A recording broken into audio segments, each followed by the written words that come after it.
We're continuing our romp through technological advance, but now we really need to sprint because the advance of technology since the start of the fifth age of globalization, the transoceanic age, through industrialization and until today, the seventh age, the digital age, has only accelerated. The industrial age, with James Watt's steam engine, with mechanization, with the birth of the modern industrial factory, with advances in metallurgy, led to one massive breakthrough after another in which one technology or groups of technologies gave birth to further technologies, spurred scientific research, which opened up ideas about new approaches. For example, James Faraday's discoveries of electromagnetism and thereby how to produce and harness electricity, and introducing thereby the age of electricity in the second half of the 19th century. Phenomenal breakthroughs that were an interaction of engineers making advances and scientists making advances, and each one advancing the work of the other in a remarkable cascade of intellectual, scientific breakthroughs and practical technologies. And this happens across the board during the age of industrialization. Every area that we can think of: information and communications, broadcasting, radio, and then later television and other forms of broadcasting pre-internet, medical advances, the discovery of the germ theory of disease by Pasteur and Koch, and then advances in vaccines and in antibiotics and in other curatives that dramatically expanded life expectancy and public health around the world. Of course, advances in military technologies, first harnessing the industrial breakthroughs for the industrial armies of the 19th century, and armies carried now by rail for the first time, harnessing the steam engine to bring troops to distant locations, and industrial warfare resulting from that. Of course, the innovations in new ways to deploy energy. James Watt's steam engine, followed by Daimler and Benz's invention of the internal combustion engine. And with the internal combustion engine, the automobile and many, many other devices for transport and for industry. And then the inventions of modern aviation beginning at the beginning of the 20th century. The cascade continued: science, technology, advancing each other, technologies giving birth to new waves of technology. The advances of physics, Planck and Einstein and Bohr and Schrödinger and Heisenberg in the first years of the 20th century, giving rise to the atomic age, and by 1945 to the atom bomb and to nuclear energy. A cascade of technological change. This has continued and accelerated until today. And I have thought that it is useful to demarcate that great advance of industrial power, know-how, and technology with a seventh age of globalization because of a fundamental transformative technology that now is pervasively reshaping every aspect of human life. And that is the breakthrough of the digital technologies that, in my view, make our age a seventh distinct digital age of globalization.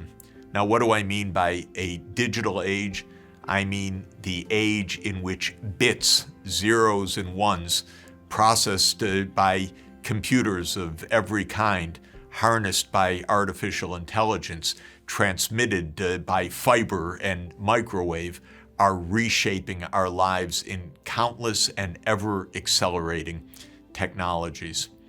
The digital age was born in the industrial age, and when one traces our digital age and our digital devices, our smartphones and our computers and artificial intelligence and all the rest, we can find, of course, roots of these breakthroughs in the 18th century advances in mathematics and in early computing machines in the 19th century. But I think it's right to date our digital age technologies really to the 1930s and 1940s.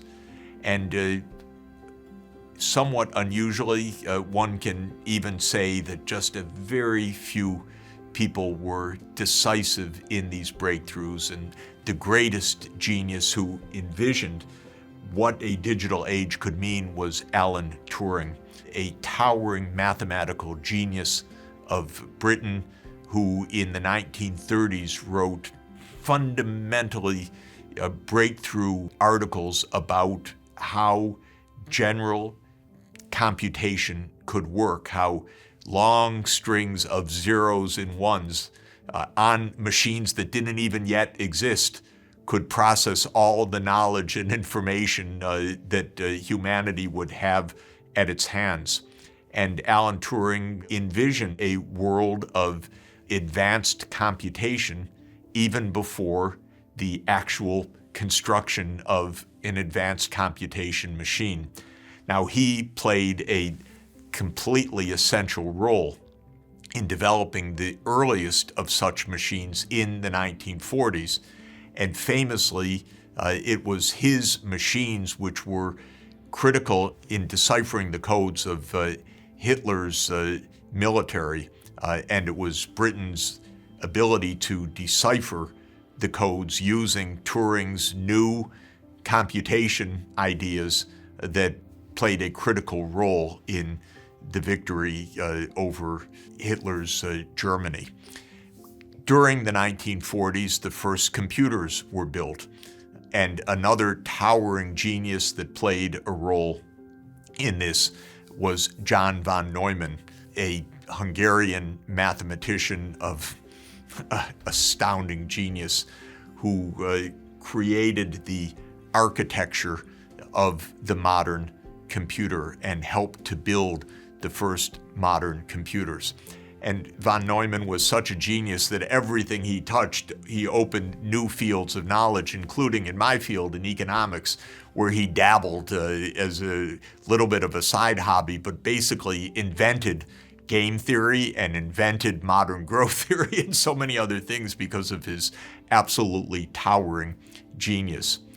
During World War II came yet more innovations in the 1940s and the discovery of semiconductors and their properties, so that just 2 years after the end of World War II in 1947 in Bell Labs, a group of scientists developed the first transistor. And the transistor became the electronic technology of choice to empower the digital age, because it was with the transistor that the first circuits were built that would empower computation and mass storage of information. And by the late 1950s, integrated circuits were developed in which transistors of large numbers were put on a silicon chip, an integrated circuit, and these became the bases for modern computers. Now, I go back quite a long way. I studied during an era of the first large commercial computers, the IBM 360. Actually wrote my senior thesis. I won't tell you exactly how many years ago, but it was a long time in the 1970s, many, many years ago. And computers were in vast rooms, and they were of unimaginable power for computation and storage and processing of data. It was a revolution. But this IBM 360, which filled rooms in my student days, is far, far, far, far less powerful than this little device that we all carry in our pockets of smartphones today, which is yet another measure of the enormous and unprecedented advances of technological capacity during the digital age. One measure of that capacity is that the concentration of transistors, which define the memory and the computation power and the storage capacity of computers, has doubled roughly every 18 months to 2 years for 60 years, a process that was already anticipated in the 1960s by Gordon Moore, one of the leaders of the digital revolution, and has become known as Moore's Law. But that means that there has been a billions-fold increase of computation power, of the density of transistors on an integrated circuit, on the speed of computation, on the ability to transmit knowledge. Of course, in the 1960s and 70s, another major invention was made in the digital age, and that is the internet itself, the ability to transmit all of these bits of information at unimaginably rapid speed, and thereby to connect the world in a new form of information connectivity. And this is the combination of technologies, the computation, the storage, the processing, the transmission of information that has given rise to fully a new age of globalization. Now, one more fundamental advance has capped it off, and that is the ability of machines to essentially perform acts of intelligence that were unimaginable for machines in the past, and to dominate human intelligence in many, many areas of activity. Of course, in speed of computation, it's not even remotely a contest, but also in the ability to solve problems, even in the ability of forms of creativity. And this, of course, is artificial intelligence. It is specific applications of computation and specific designs of information management and processing that give rise to new solutions, new forms of machine intelligence that now are becoming embedded in every dimension of our societies. Well, we're going to look at this in great detail because this is our life, the age of digital technologies, the digital age of globalization. And we're going to spend quite a lot of time in the classes ahead thinking about what this new digital age means for us and means for our future.